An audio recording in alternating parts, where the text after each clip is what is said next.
मंडळी, आषाढी एकादशीचा उपवास आपल्याला माहिती आहे, पूर्वंपार वाघाटीची भाजी खाऊन सोडतात. तर हे वाघाट्याला असे देठ असतात, त्याचा खूप आरोग्यदायी उपयोग आहे. आपण व्हिडिओ करता करताच याची माहिती घ्यायची आहे. हे असे देठ आपण काढून टाकायचे आणि थोडी कोवळी घ्यायची. याच्यामध्ये बिया असतात, कोवळी असली तर बियाही आपल्याला वापरता येतात, जून असलं तर मात्र बिया आपल्याला वापरता येत नाही. याचे असे उभे काप आपण सगळ्याची करून घ्यायचे आहेत. जाड बिया असतील तर त्या काढायच्या आहेत. वाघाट्याला गोविंद फळ म्हणतात, तुमच्याकडे काय म्हणतात याला? हे असे वाघाटे आपण चिरलेले आहे.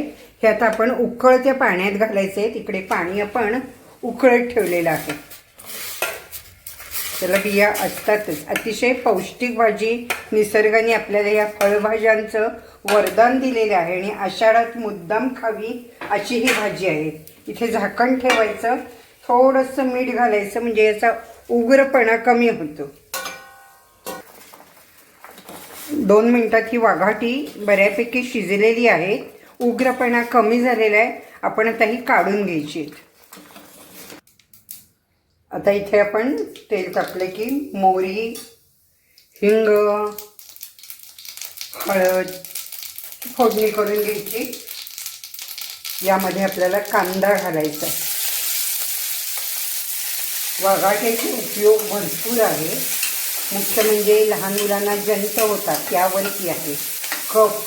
कफ कमी होतो. त्यानंतर ज्यांना सतत ताप यायची सवय असते तर त्यांनी तर वाघाट्याची भाजी आषाढात 1-2दा खावी, म्हणजे खूप नाही पण आषाढ महिन्यामध्ये ही भाजी मिळते, आवर्जून खाल्ली जाते.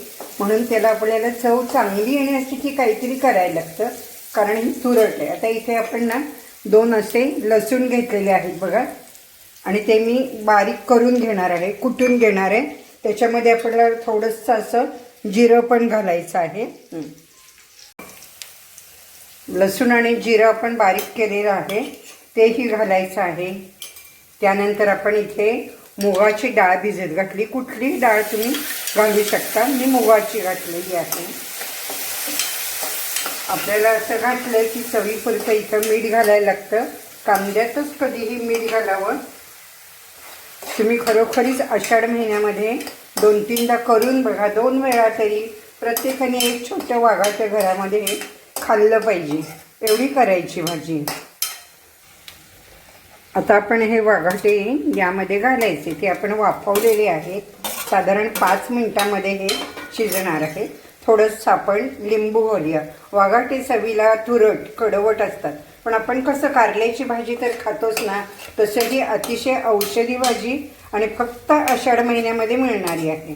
आता यामध्ये आपल्याला चवीपुरता गूळ, शेंगदाण्याचं कूट हे सगळं घालायचं आहे की जेणेकरून भाजी आपली चवीला छान होईल आणि सगळे आवडीने खातील.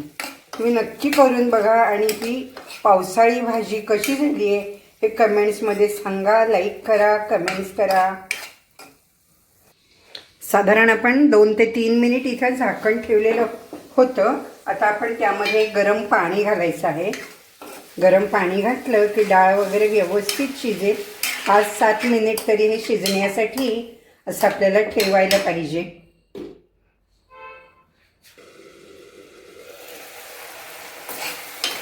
बघा, आषाढ महिन्यामध्ये ही अशी वाघाट्याची भाजी खा आणि वर्षभर तुम्ही फिट राहा. घरात सर्वांना फिट ठेवा.